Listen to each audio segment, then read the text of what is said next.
Bismillahirrahmanirrahim. Assalamualaikum dan salam sejahtera semua.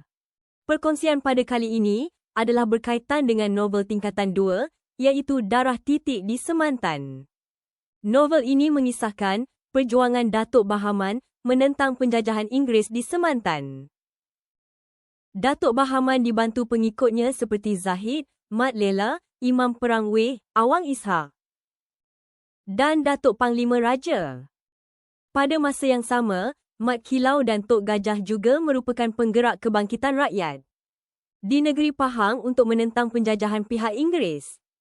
Kemunculan Tuan Owen, Desborough dan Roach antara watak penjajah yang sering menggugat keamanan bumi Semantan. Datuk Bahaman tidak berpuas hati apabila pihak Inggeris mencabuli perjanjian mereka dan Wise membina rumah pasung di Lubuk Terua.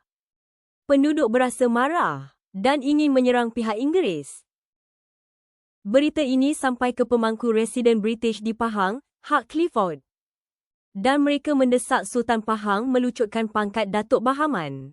Sultan tidak bersetuju tetapi terpaksa akur. Berlaku pertempuran antara pengikut Datuk Bahaman dan mata-mata, serta askar Sultan yang mengikut arahan pihak Inggeris. Selepas ramai pengikut Datuk Bahaman terkorban, beliau menghadap Sultan Pahang dan mendapat pengampunan Sultan serta bebas daripada ancaman pihak Inggeris.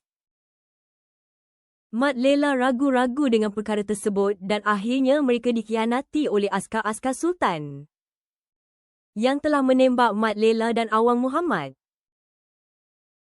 Mat Kilau telah membawa surat salinan pengampunan penduduk Semantan yang ditandatangan oleh Sultan. Semua penduduk Semantan mendapat pengampunan kecuali Datuk Bahaman.